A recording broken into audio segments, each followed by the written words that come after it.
Welcome to Dr. Mensch, the radio show that takes a real, compassionate look at mental health from A to Z.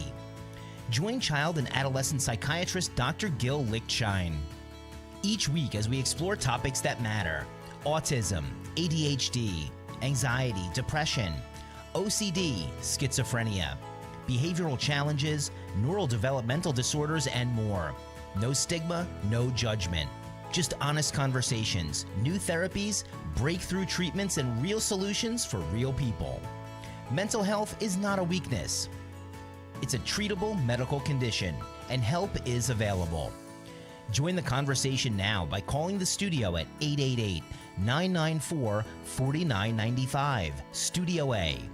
This is Dr. Mensch, where hope and healing begin.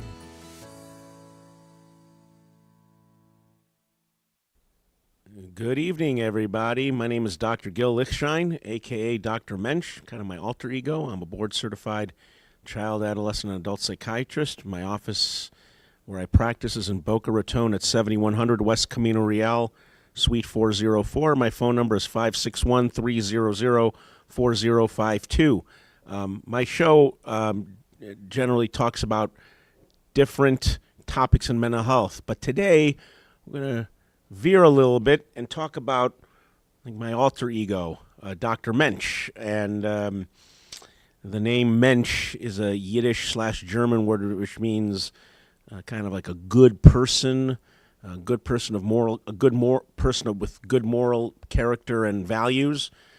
And the name of a book that my guest today was kind of like the literary genius and brains behind it, Dave Iacovetti.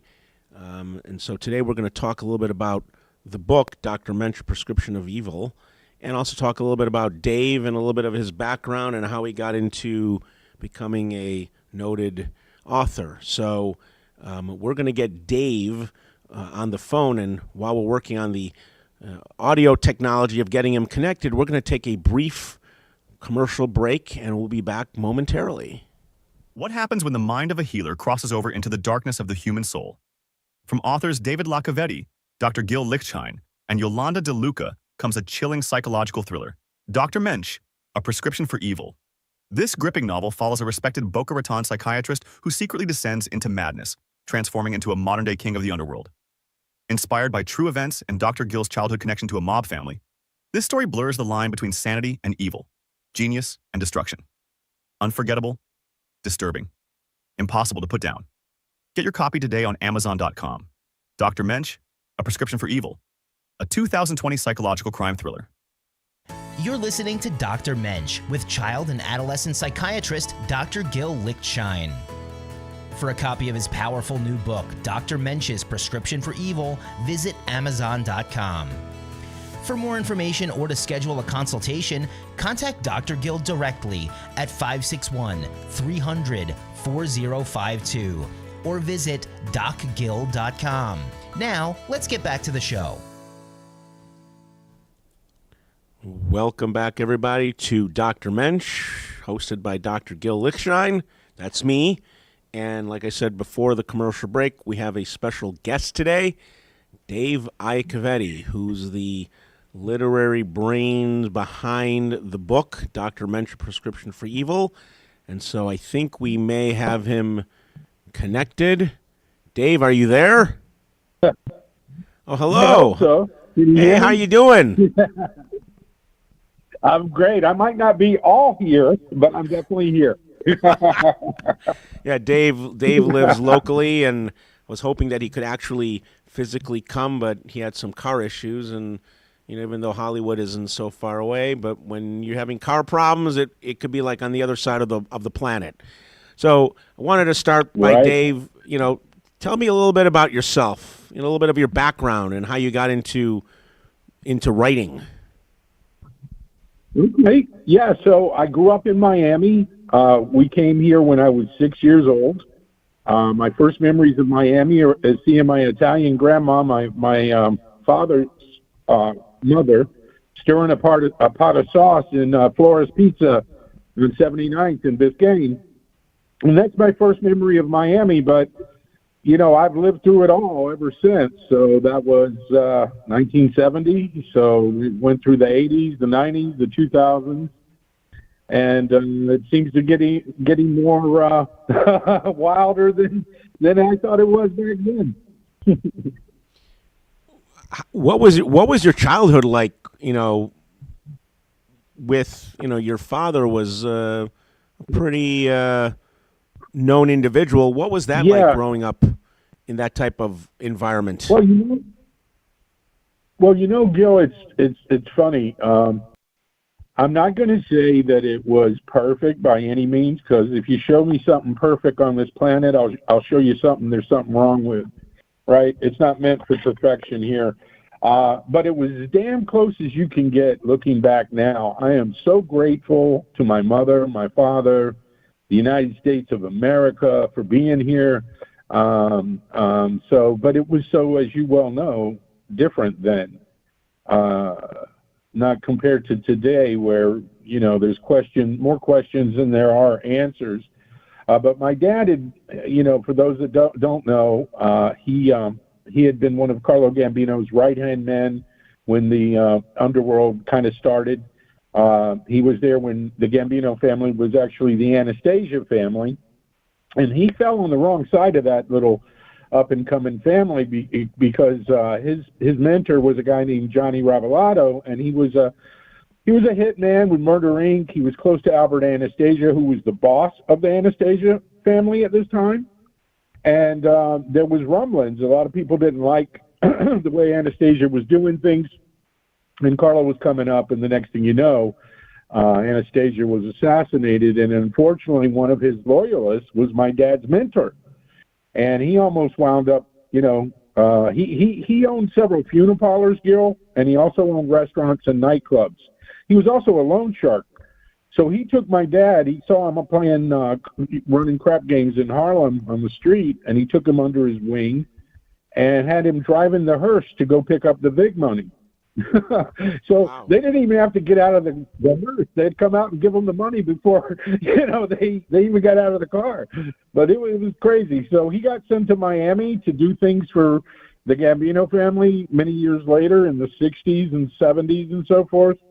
And, people would tell me, oh, your dad's a big guy and the mafia and all this, but, it was just dad to me. So, but before I saw him, that we had gotten separated from the time I was 6 to the time I was 14. He was in Atlanta Federal Penitentiary. And when he came home, I didn't get to see him again until I was 14 years old.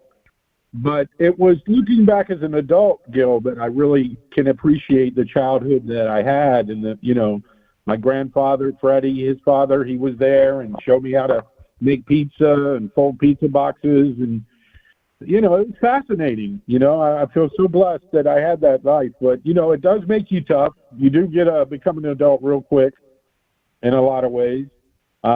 But yeah, I had to see a couple of psychiatrists along the way, unfortunately. What do you think as a result of like what you went through, or just the type of way your dad raised you? Well, no, because my mom's the one who raised me until I was 14. And that's when he took me under his wing, when I could do things and learn things. Like he showed me how to make Maryland crabs and how you put them in the ice water so it freezes their muscles and they don't fight when you spice them up and put them in the steamer, things of, looking back now, they were all great things to make me a man. I remember many of the sayings he would say, one of them was always be a gentleman. And I've tried to do that. Even in the worst situation, I've still tried to be, polite to a certain degree and a gentleman. And I think that's probably why I'm still here. You know what I mean? I think that advice took me a long ways. But, no, my mother, I asked her that because she took me when I was 12 to a psychiatrist. And I remember he's a nice guy. And Dr. Mason was his name. Unfortunately, he's not with us anymore. But he sat in the thing, and the first thing he asked me, Gil, was, why are you here?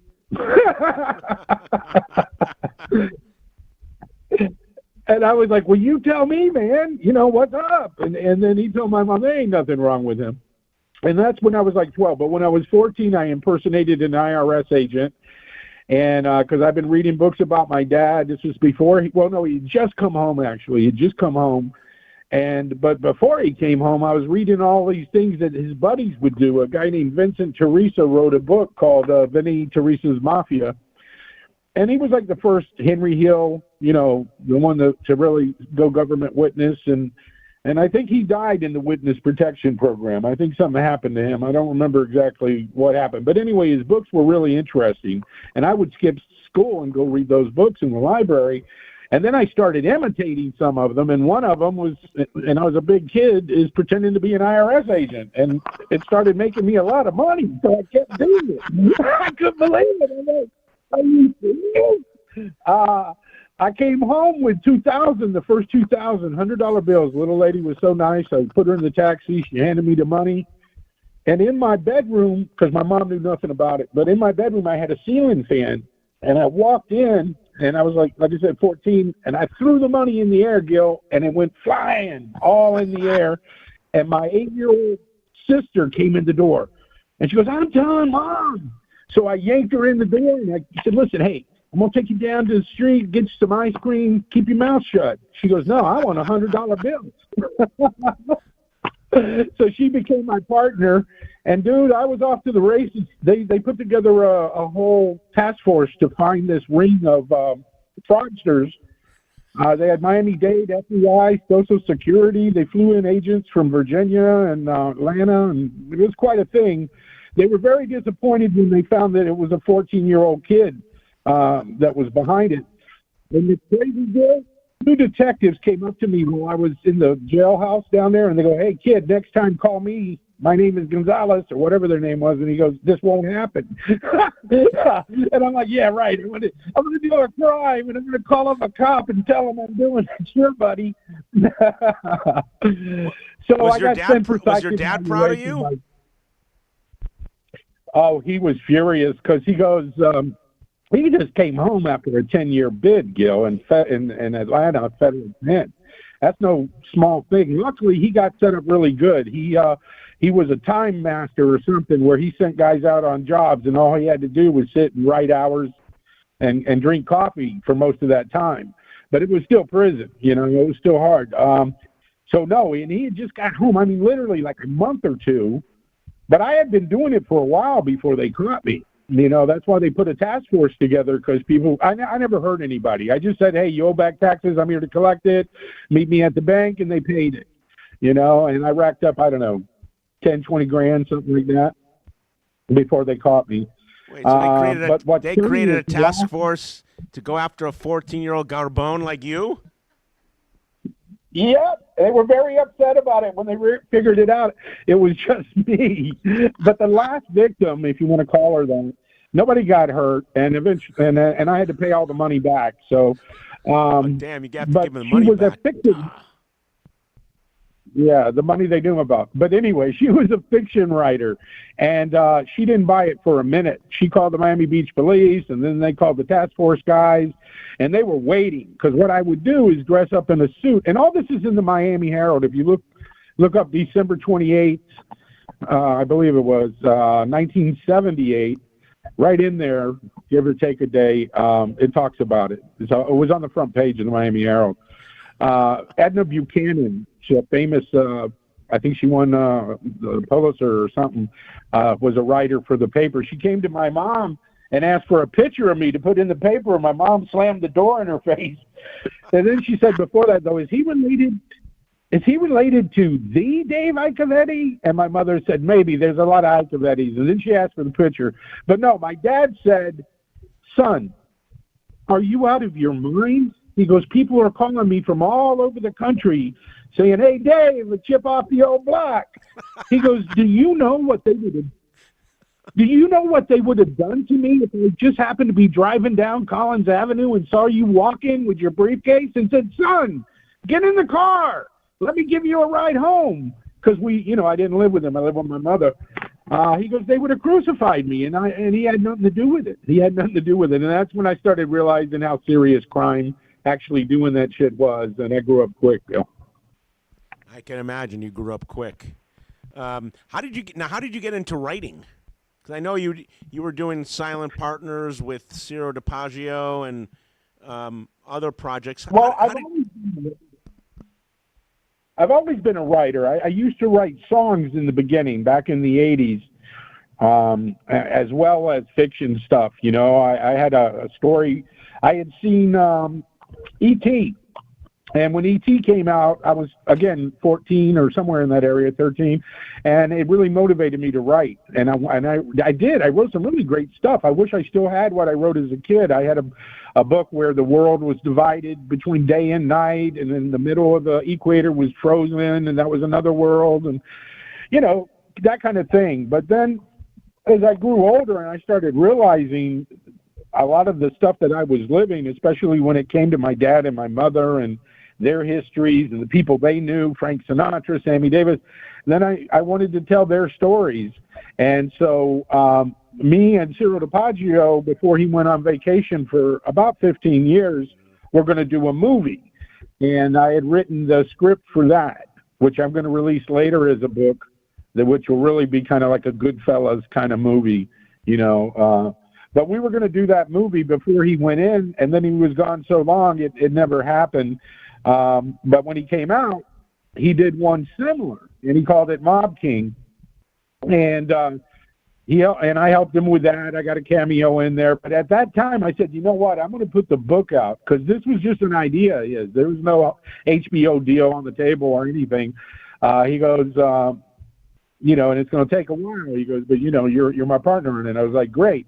And then I said, you know what? Let me put the book out, because I had been working on a book about my dad, because after Mob King, he needed something else. And I said, how about the Silent Partners book I'm on about my dad? And he was like, yeah. So then he made a movie, or he went to work. You know, you got the pre-production, then you got production, then you got post-production. And then if you're lucky, it goes to market. So he was just in the pre-production stages. And I go, by the time I put the book out, it'll coincide with his movie, you know. And the movie's fiction, whereas mine is all true stories and what really went on. And it was a doozy, man. I mean, me and my fiance almost got knocked off by 3 guys that came in the middle of the night. And if it wasn't for the grace of God, I'd be dead, you know. And they'd have made it look like a robbery or some kind of craziness. So it makes a great tale, the story. And so that's out now, the movie that he did. But my book, I put it on Amazon Kindle because I didn't know how to publish and all that. And it gave us the Kindle University, where it teaches you how to do it yourself. And I'll be damned, Gil, it went to #1 in organized crime within like a month.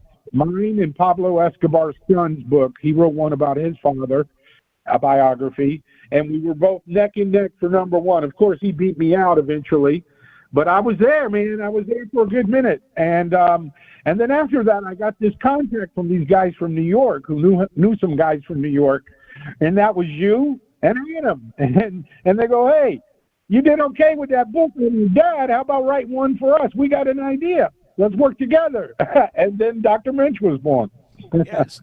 So, yeah, tell the audience out there a little bit about how Dr. Mensch kind of came to fruition. Okay, so my father knew everybody and anybody. And you and Adam, relations or next door neighbor, I'm not sure how you knew them, but you guys knew the right people that I happen to know about, because I didn't know all my dad's friends. But there was a few, Paul Barrio. A small world is there's a neighbor of mine in my condo building in Fort Lauderdale whose father knew your dad. Yeah, I believe it. Small world. It is a small world. But yeah, so when you started talking about the Lufthansa height and telling me the stories that you had heard as kids growing up, you know, money found in walls and people disappearing long after the fact and everything, I was like, wow. And so I go, what's the idea? And as I remember, and correct me if I'm wrong, you guys had a good concept. It was basically a psychiatrist who's doing great. He's been great all his life, done everything right. And then something happens, and he's mentally not the same guy anymore. And not only is he not the same guy, he's the only one that knows there's something wrong. And he acts on it. You know, he takes that devil's offer and acts on it and does quite well for himself for a while. But, so yeah, I put it together and I used the tarot cards for chapters and I tried to make it as scary as possible. But, it really was a psychological thriller writing it for me, getting your guys' ideas and then trying to expand on them with what I could see being made into a movie later. And I'm still thinking that. And evidently, Larry Mazza, who would know, he thought it had some potential too, because he had an option on it for the past few years, and God bless him, he's busy. I know he's a very busy guy. I'm honored that he was interested. But hopefully, if he doesn't do it sometime in the near future, it finds a home as an animated thriller, because, I think that is got a really great, catchy storyline to it with the psychiatric end of someone who may have a criminal mind or criminal intentions. I agree with you. And, you're talking about Larry Mazza, Small World 2. I believe his role in the movie The Irishman, wasn't he one of the hitmen that took out Albert Anastasia? Yeah, right? It's crazy. It's the way the world is. It's so small. My mom I think he was one of the hitmen that took out Albert Anastasia while I think he was getting a haircut. Right, in the movie, yeah. In the movie. I think he had anything to do in the movie. Yeah, but in the movie, he's one of the guys, and he was also a consultant, personal consultant to De Niro, from what I understand. Great guy, too, Larry. If you didn't read some of his book, coming from his own mouth, you would never in a billion years think he would be anything like the younger version was. No, and I know when I've been around him, he's very professional, sophisticated. You would never know just from meeting him like anything about his background or what he did. But again, we talk about my friend Adam, who involved in Dr. Mensch too, and his father's side of the family related to the Varios and from Goodfellas fame. And when I remember first meeting cousin Peter, or Peter Jocko Vario, for the first time, this kind of diminutive, kind of small, guys like 5'5", 5'6", little, weighs like maybe 130, 140 pounds, small little guy, and he's kind of be like, your grandpa, and yet you talk to him and he seems like the nicest guy, but you would know just from meeting him and talking to him, like, yeah, this guy's done some really like bad stuff in the past. You would never know that. Never in a it's million kind of very years. fascinating, when you talk to them and kind of get to know them, like what they are like now and what they may have been, say, 30, 40, 50 years ago. Right. And I met a lot of those guys that aren't with us anymore when they were in their younger or middle lives, if you will. They weren't kids, obviously. They were grown men. And my father was, he was older than my mother quite a bit. But when I got the pleasure, thanks to you and Adam, inviting me to Runway 84 to meet Jocko, how do you pronounce his name? Yeah, cousin Peter, Jocko, yes. Jocko. I thought what an elfin, beautiful smile the man had. He had such grace, another gentleman, total gentleman. And no, I would never, and that's the thing with a lot of these people that are, reputed to have done a lot of bad things. They're the nicest people in the world until you piss them off, Gil. Well, I mean, one thing I learned about, about like meeting all the different, members of the Vario family, and again, the elder people are all dead. So, like the main characters from the movie Goodfellas. I mean, Uncle Paulie. I mean, he's been long gone. Jimmy Burke. I mean, he's been long gone. I mean, but the one thing is, despite all the bad things they have allegedly done, they they lived by a code. And family was important, honor, living by a certain code of rules. So even though they may have committed murder or this or that, there were things that were very important to them. Like, again, family was like the most important thing for them. Speaking of that, that's another thing. I'm going to be fully transparent here when I wrote Dr. Mensch, because there's some really good characters in there, and almost every single one of them is based on a real life person. Now, obviously not in the mafia side of things, the underworld, whatever you want to call that life. I didn't copy anybody in particular. I just, except Jocko. I used a little bit of his personality, where he takes pity on someone's life that's about to be executed, and suddenly, the guy says the right thing, and the uncle has a heart, and he let the guy go instead of Xing him. So, and like the wife, there's a wife that divorces her husband and takes all his tools, opens up the garage door and yells to all the kids across the street, "Come help yourselves!" It gives away everything the poor guy had before he even got, that actually happened. I just happened to know the story, and I used it in the book. So I did a lot of real-life people, and, I used real-life people as my model. And, of course, you guys contributed a lot because you were there every step of the way, from the beginning to the end. But it has a lot of realism, and I think that when that's re-released, which I know we're going to do soon, it's going to be another number one bestseller. Sure. I got a feeling.